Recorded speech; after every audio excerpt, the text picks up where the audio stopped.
Hello once again, and welcome to Heroes and Droids, your guide to movies and TV shows about superheroes, sci-fi, Disney, and action. From Marvel to DC, from Star Wars to Star Trek, from James Bond to the Fast and the Furious. We will review the theatrical films and streaming delights you care about most. And tonight we are talking about Star Wars, The Bad Batch, Episode 8, titled Reunion. Who's getting back together? Is it the band? I don't know. It's friends. It's friends. It's Ross and Rachel. No. I'm your host, Dr. Rod, and joining me tonight are the Slattman. Slattman, how you doing, Slattman? Good. Fantastic. I hope you're ready to talk about this episode. Oh, I am. Excellent. Also joining us tonight is podcasting Rockstar and international cosplay queen, Vanessa. How you doing, Vanessa? Good. Also ready to talk about this episode. Wow. That comes from a different one. That's a different one. Yes. Crossover. Yep. Head over into our list of things and watch the Loki thing we're covering. Yep. All right. Also joining us, award-winning filmmaker Christopher G. Moore. What's up? I'm here to talk about my character, Rekka. As a mega Rekka. Rekka. I calls him. To go along Rekka. with Rekka. Rekka. Tech. There's the little thing you sent about all the pronunciations was hilarious, and might have to include it somewhere. All right, guys, we are here to talk about the 8th episode. We're at the halfway mark. We've done it. We've gone through, have 5 million to go. Yes, the other half a million to go. All right, so what we're going to do is we're going to give our first impression of the episode. We're going to be spoiler free as best we can during that time, and then we're going to dive into discussion where we're just going to spoil the living hell out of it, and then we're going to wrap things up with our final thoughts, our score, a 1, a 2, a 5, and our favorite scene. You want to stick around for that. But what are we talking about? We are talking about The Bad Batch, Episode 8, Reunion, which aired June 18th on Disney Plus. If you don't have Disney Plus, you should, because you should be watching this. The usual cast and characters, and the synopsis is the Batch find themselves cornered on a treacherous train. Again, Slattman, the very simple description that pretty much sums up the 20 some odd minutes that we get, right? Yeah. This one less so. Maybe less so.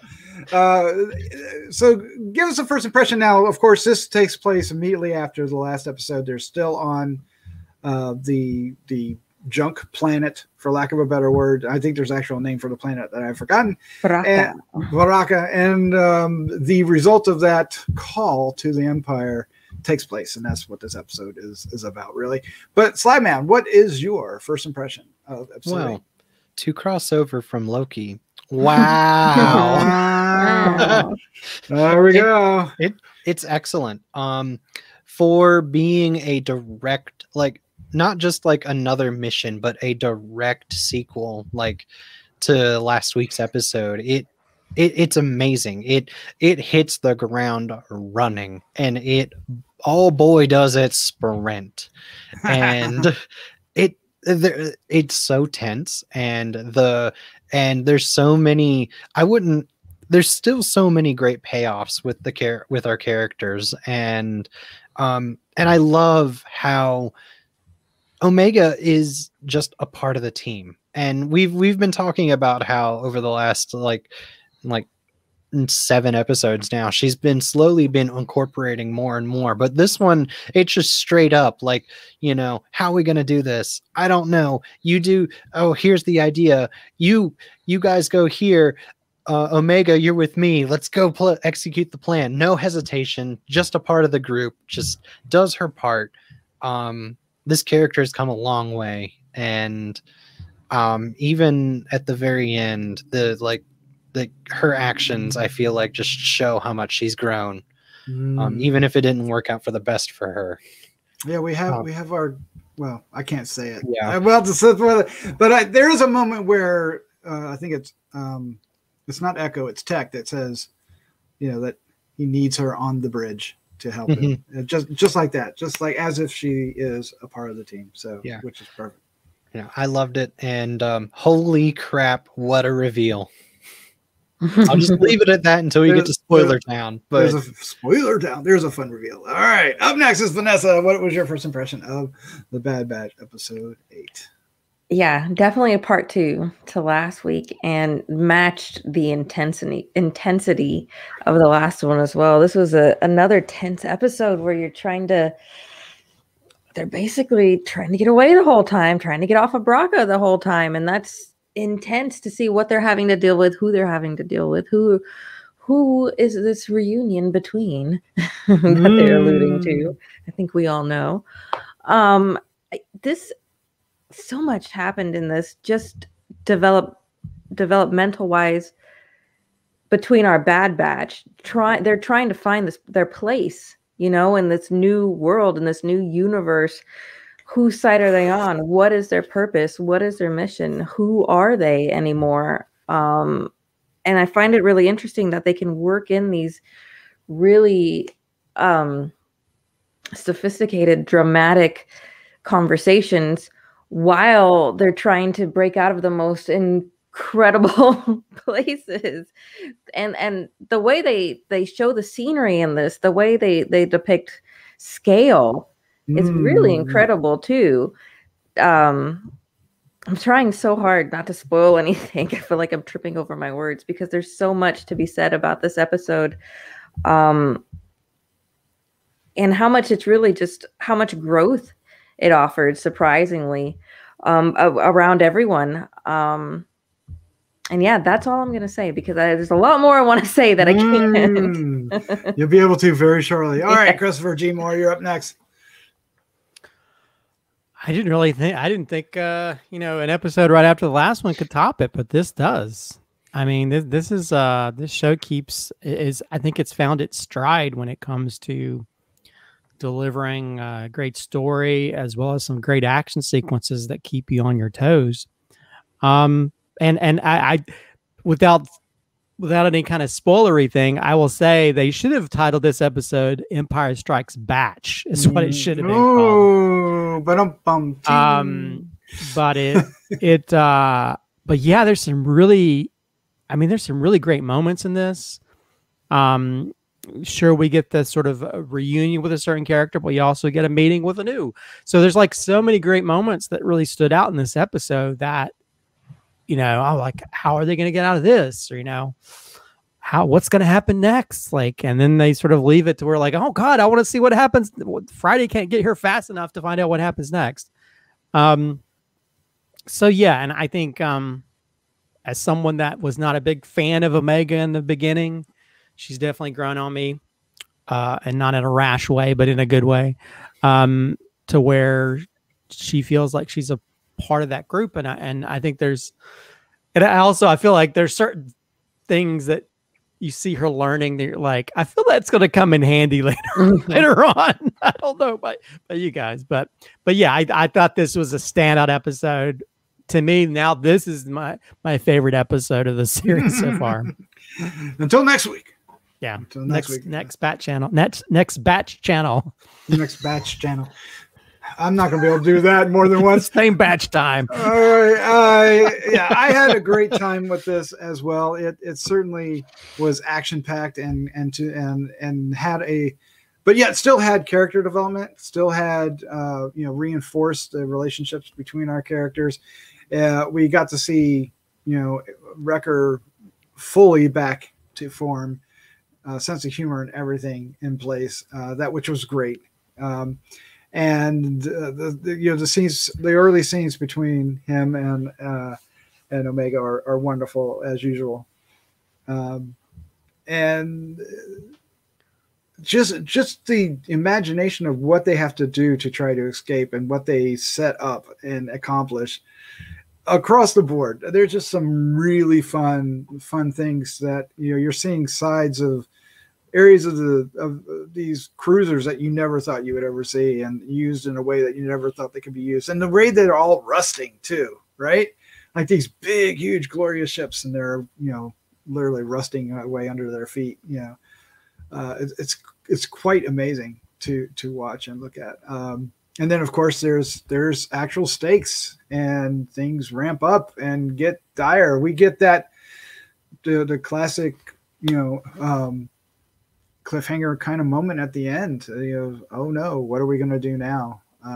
Even though it actually wraps up the storyline of this particular episode. That's an extension of last one. It definitely sets up the next arc of the story for certain. It's really well written. We're totally in Filoni-verse. All kinds of Filoni things are happening, and I loved it. Absolutely loved it. So real quick before we get into Christopher G. Moore's list of references in this episode, I just want to point out that Bad Batch is following very much the same formula that every Filoni show has, where it always starts off with something that really catches you. It may not be the best episode, but it's something that hooks you in. And then the quality dips real fast, but it starts to slowly ramp up. And then about halfway through, it just skyrockets, and the storytelling is just amazing. Rebels went through the same thing. Clone Wars was the exact same way. And now we're seeing it with the Bad Batch. So... and they setting up the same kind of story arcs, because we get a Grogu moment here, where instead of Grogu being taken off by the Dark Troopers, Omega suffers a similar fate with a character that we have yet to talk about, and I'm going to leave that to Christopher G. Moore, because I imagine that character is in his 10 things, Easter eggs and all that nonsense, right? Yes, I will say this episode is a little bit harder to have a top or around a top 10. So I kind of stretched it a little bit. So let's just get it out of the way. Of course, the big reveal, which shocked a lot of people, and was Cad Bane showing up, voiced by Corey Burton, which I did not have on the credits. So. And so which is a big reveal, and also my other top 10 thing is his sidekick Todo 360, the little geeky robot, all the way from season 1 of Clone Wars, which is voiced by Seth Green. Oh no, is it really? Yeah. Oh man. So you get his little sidekick dude, and then also that ties into one of my other ones, which was the what I call the spaghetti western scene between Cad Bane and Hunter, which actually is also a reference to a deleted scene from Clone Wars, which makes me wonder if we're going to maybe see something more about that, because there's a deleted scene where a young Boba Fett had a standoff with Cad Bane, where he got shot in his helmet, and that's the reason he has a dent in his helmet, is from Cad Bane. Really? Which, for the longest time, they said that was sort of canon, even though it was a deleted scene. But now this kind of, I don't know if this changes things. I don't know. But they had a similar type shoot off, except it sort of ended differently, to where Cad Bane actually ended up dying. Mm-hmm. But it was a deleted scene. So is it canon? No, I don't know. But I think, could this open up the door for a young Boba Fett to show up? Because we do have this Bounty Hunters Guild that's going after him, and will we see that sort of like standoff between them? I don't know, but it does open a lot of doors, which also some people think it may tie into the Book of Boba as well. Maybe we'll get to see Cad Bane in that one now that we see him in this. And I think this is like a big shocker for most people. This came out of left field and like, oh wow, this is pretty cool. Let's see. We get the reference to the proton torpedoes, which, has been used throughout a lot of different ships throughout Star Wars, but it's probably most well known for Luke firing it into the Death Star. We get a flame trooper, which was first brought up in Force Awakens. That was first created for Force Awakens, and now we sort of get a version of that here. We also the ship that they're in is a Venator class starship, which ended up being decommissioned and probably thrown on this planet to be turned into what became turned into like the Star Destroyers. Yeah, go ahead. Go ahead. Finish your thought on that. With that, I think we've never really sort of been inside, I guess, I don't know, maybe you could tell me if not, Chris, but the ion engine, I don't think we've ever had a scene inside of one of those engines before. No, I don't think so. That's a first for Star Wars right there. But go ahead, what were you about to say? I think in Jedi Fallen Order, you kind of climbed through one that was just kind of a shell, but not to get into the whole ship. But anyway, the thing I was going to bring up is that some of the Venators were actually, instead of scrapped, some of them were actually converted into the first Imperial Star Destroyers. So there you go. Those are the precursors of the Star Destroyers. Wow. Wow. Also, we get a scene in the artillery deck, which the only time we've ever had that was in actually one of the scenes in Revenge of the Sith, where they're inside of that area of the ship. Let's see, what else do I have? Also, we have a burnt crosshair, which burnt crosshair. Which I know that sounds like a. That's what happens when your gun gets out in the desert. You get a burnt crosshair. But when you see him all patched up and stuff, and he's got the mask, it's very reminiscent of when Darth Vader became Darth Vader when he got burnt on the lava planet. So there's again, they always talk about how Lucas loves the rhyme of history and how events sort of like correlate with other things. And probably one of the biggest references, which for me was probably one of the cool scenes up there with the Western scene, was towards the end. You get to see the first person of a Hunter when he's being dragged in the ship, which is a reference to a video game called Republic Commandos, a first-person shooter, which is Dave Filoni's favorite Star Wars video game. So, of course, he's going to do a reference to that. Somebody also pointed out that when Crosshair wakes up, there's some sounds from that, but I don't know enough about the game to be able to say that. But that first person, they actually replicated some of the same stuff from the video game. So I thought that was a nice little reference to that.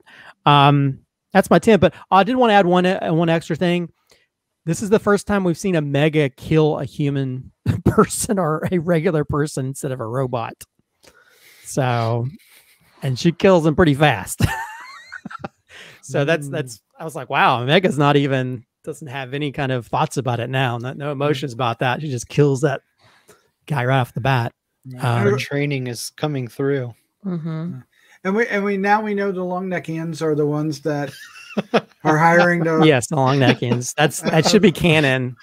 If you're listening to Filoni, make it canon. Long neckians.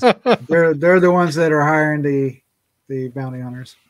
Do you think that Fennec is working with Cad Bane, or do you think that they're all just kind of a free for all trying to go and get the bounty? It sounded like they hired her first. They hired her first, and I think they hired him secondly. And then, I think they went out to the whole group.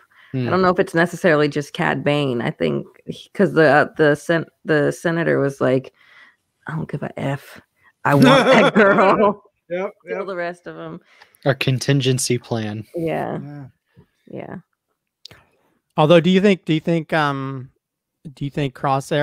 might have injured his chip? I hope I so. was wondering that. Yeah. I was being suspicious of that because the way he reacted was slightly different than before he passed out. So, although if his eyes are injured, he's not going to have his same abilities. So I could easily see the Empire saying, "Hey, we don't have any use for you anymore," and then they just throw him. He might as well just be like the garbage on that planet. He's pretty much garbage to the. Now he's just nose hair. moving on. But okay, so let's talk about that scene because that was impressive.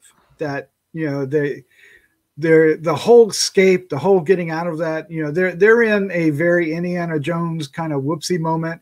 What are we going to do? And they find their way out in a very Star Warsian way, but leaves the air quotes villain, this case Crosshair, in the path of destruction. And that was impressive animation and storytelling. Mm-hmm.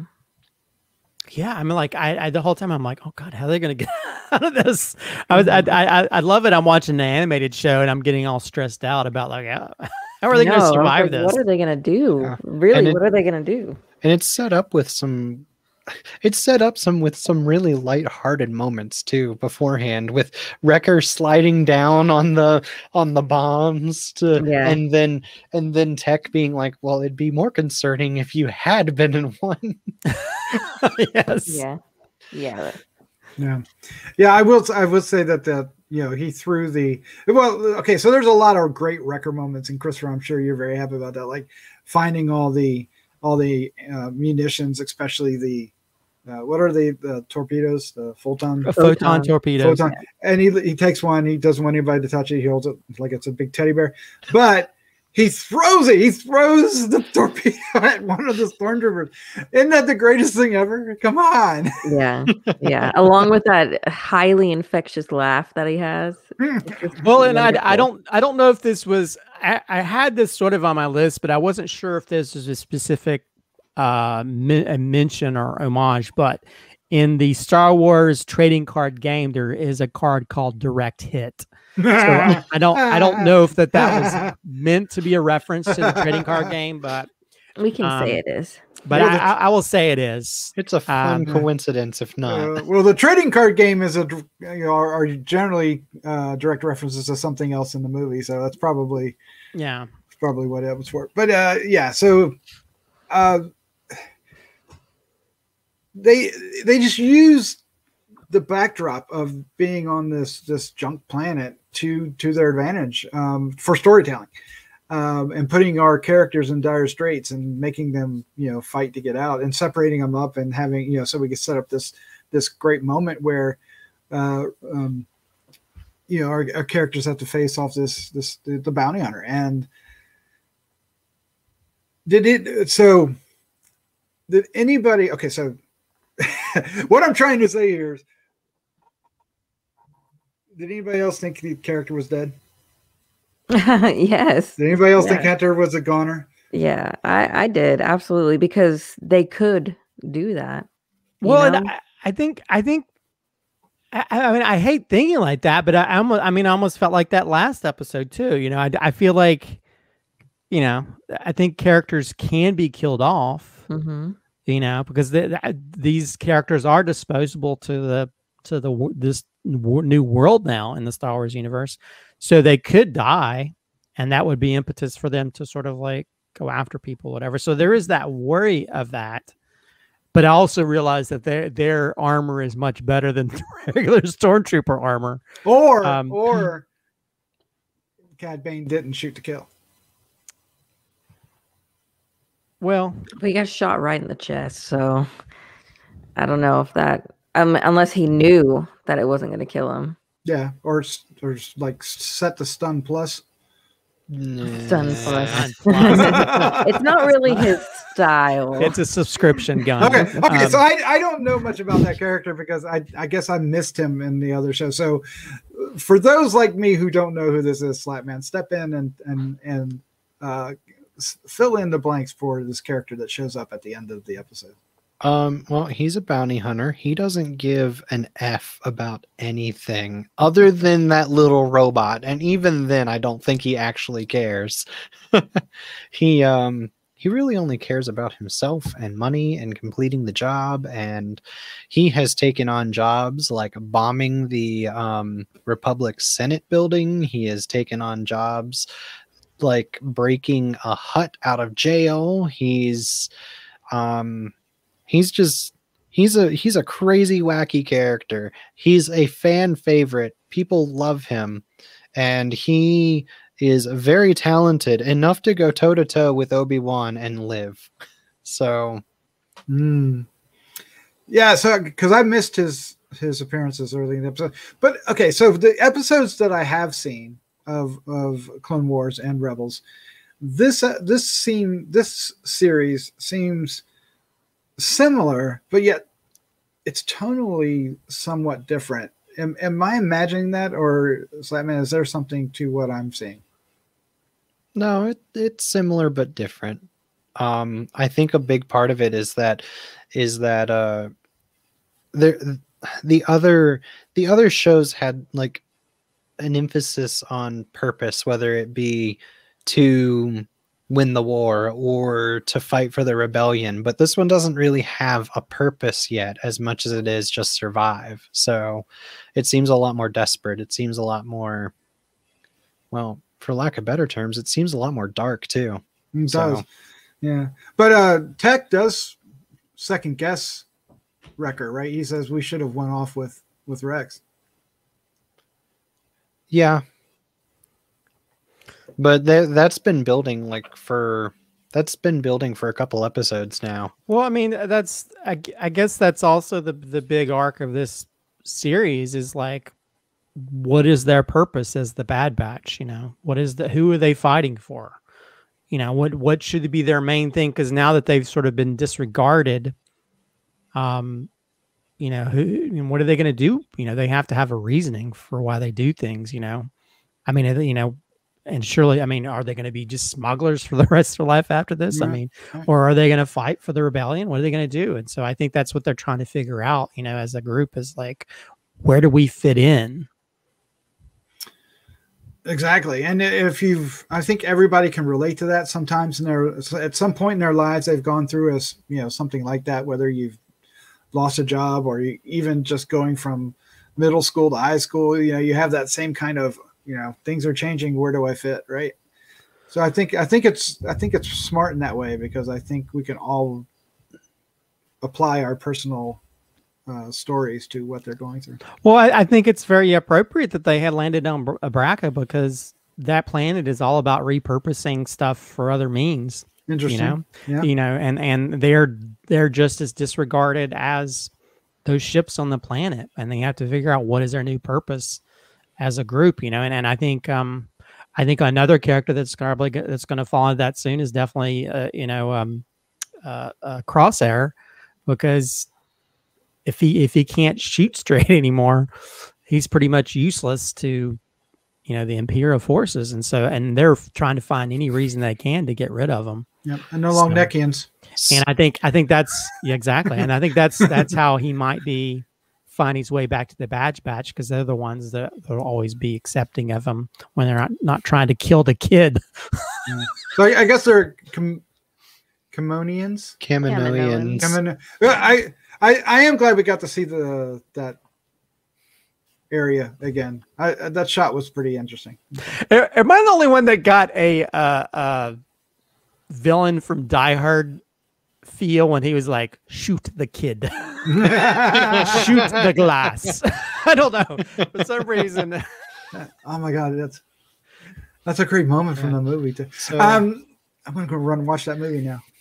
So really stupid theory that's probably 100%, I can almost guarantee you it's not true, but wouldn't it be funny if they're all force sensitive in their own way and Crosshair can shoot without his eyesight because he's force sensitive? That would be pretty funny.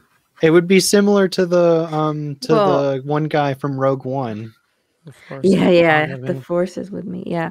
Well, I didn't notice which eye got shot. I'm assuming his sharp eye is the one that has the crosshair over it, but I didn't notice which one was covered.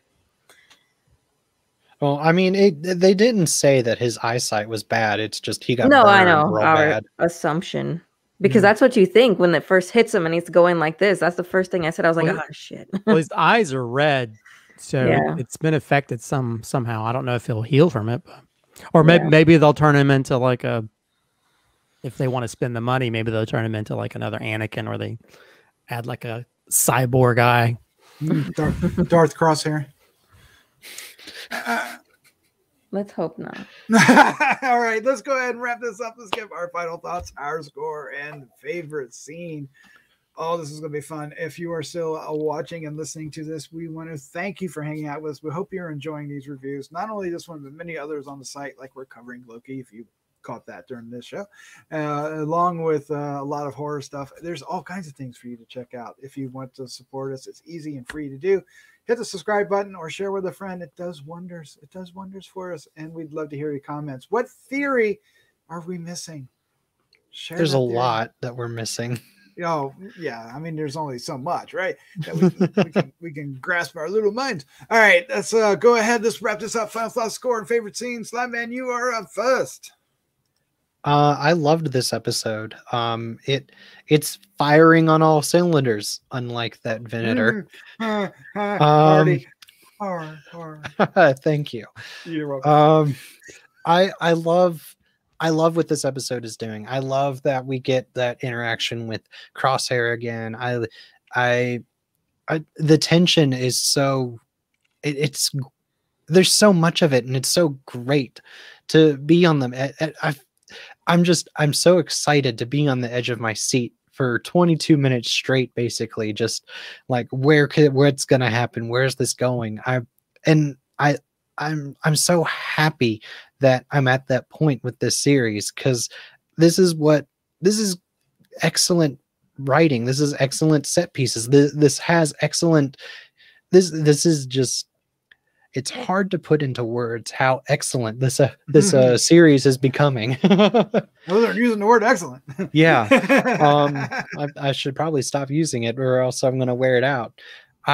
I just want to shout out D. Bradley Baker. He does a phenomenal job.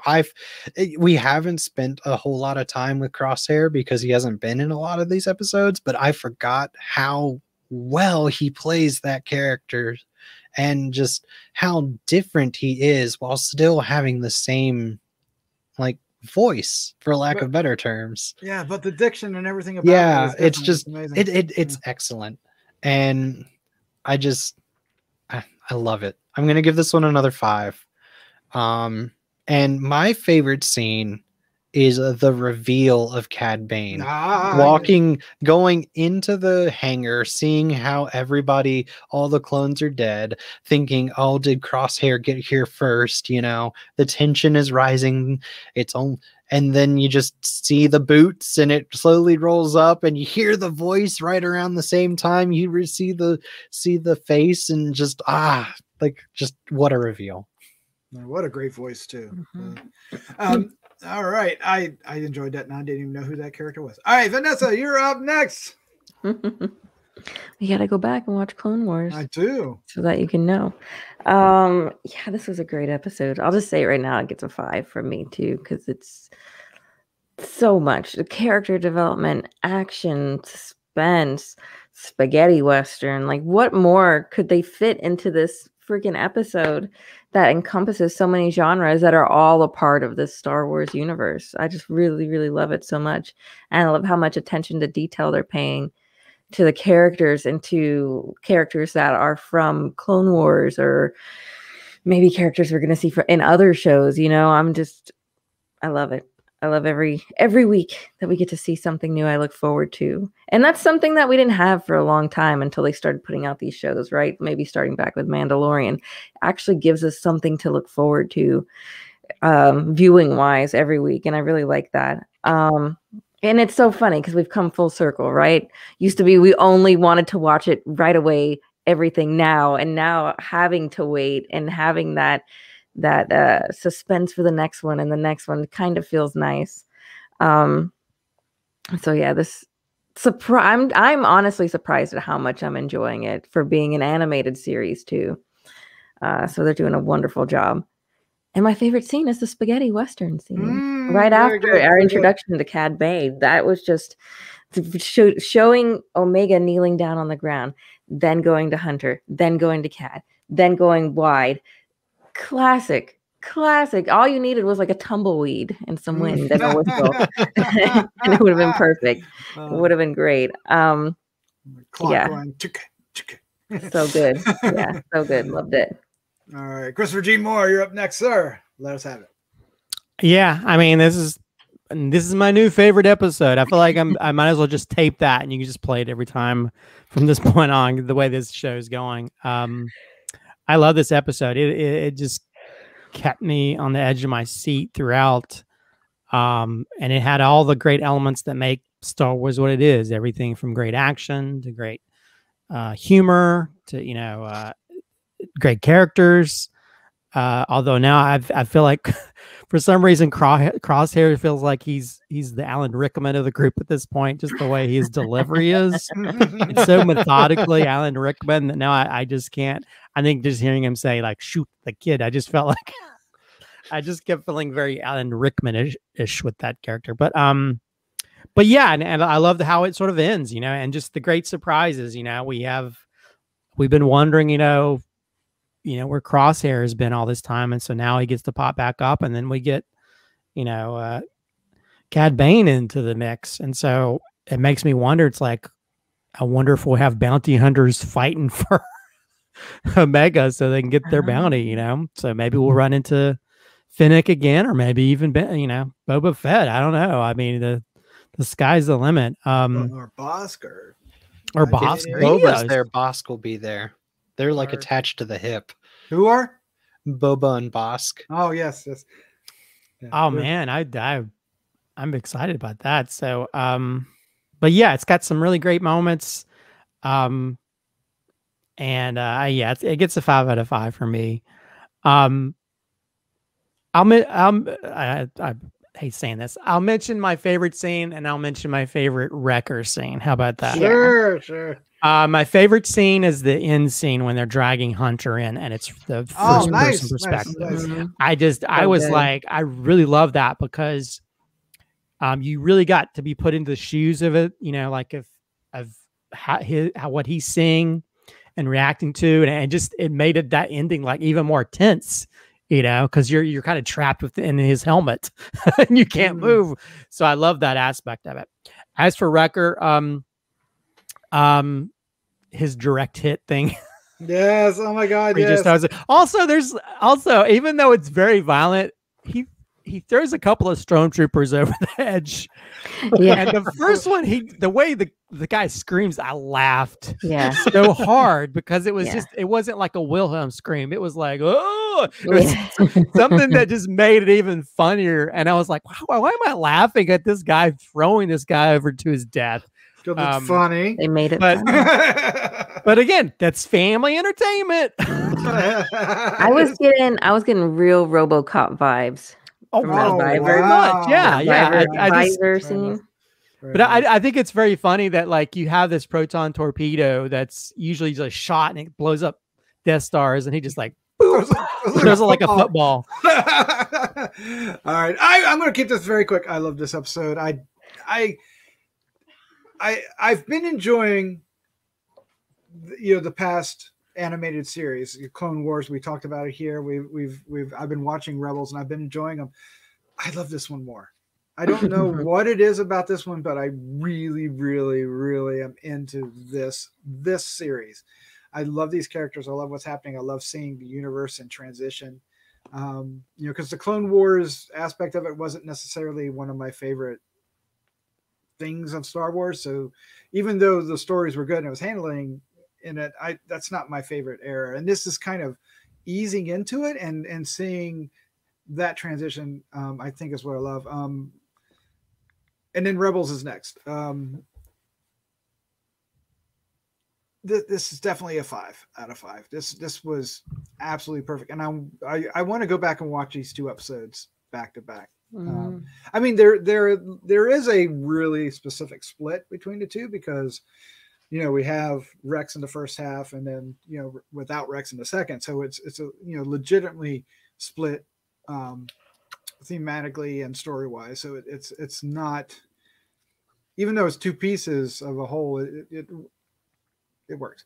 My favorite scene is going to be just the epic scale and the whole WTF of being trapped inside the basically the engine of a fired up ship, where it's getting ready to, basically incinerate the entire crew. And how are they going to get out of it? They can't go into the flame, and they can't go back out into, the frying pan. So what are they going to do? And, they have the, Wrecker's box of weapons. So off they go, and how that plays out, and, how, one of them runs, I think they said starboard, the other one goes the other way. And just the whole references and how it works out. And it felt urgent. The stakes were high, and, the effect that it had on, Crosshair as well. I just thought that was as big and epic as the things that we see in the movies, in my opinion. That scene, I think that has been the most epic, even in the beginning of the show, when we have the Order 66 happens with them. I think that just because after that everything's been very intimate, and yet this, even though this still has that intimate feel to it, we're focused in on our characters, it was in epic scale, right? And I loved it. What I really love about that scene in particular is they've carried this ammunition with them the entire way as they're trying to escape. They could have just dropped it and left it wherever, but it was important for them to get that and pay their debts or whatever. And in that moment, they made the decision that we got to let this go, which kind of, to me, paralleled the decision maybe of, this is not who we are. We're not smugglers, as Echo was kind of saying to him. We're soldiers. Yeah. That's our role. So there's so much just in an explosion, right? Yeah, but they still have all the data from the ship, though. Yes. Yeah, so they're not totally without their bargaining chips, but yeah, they also wanted the other thing because they can't. Yeah. Probably wanted that for their own ship. So I guess they're going back to Sid now, right? Because that's who can tell them who that was, who Cad Bane is. No, she'll know. Wait, we didn't even talk about the little skiff action scene either, which was really great. With Wrecker. Where he bumps his head once again. I got this. Hey, he's in the clear now, though. Yeah, at least now he's just going to have a headache instead of go on a murderous rampage afterwards. He needs the better helmet if he bumps his head that much. His helmet has to be the most padded, though. Yeah, really, and the most durable. I loved how they realized that, because of that quick reflection that you saw on the ship, that they realized they were being watched. And hey, we've got eyes on us. I see it too. It's just, this show is so freaking smart in the way it does that. I just love it. But there you go. That's our review of episode 8. We talked longer than the episode, as we always do, because there's plenty to talk about. There's lots to chew on, and that's the marking of a great show, is it not, folks? Agreed. Yeah. So next week, and now we're on the second half of our 16 episodes. 50 million episodes left. It's all downhill from here on. Yeah. It's all back to Camino from here. What are we going to do? Vanessa, Christopher, Slattman, thank you for joining me. Thanks for having us. It's always a pleasure. It's a fun journey. Let's say goodnight. Good night. Good night. Good night.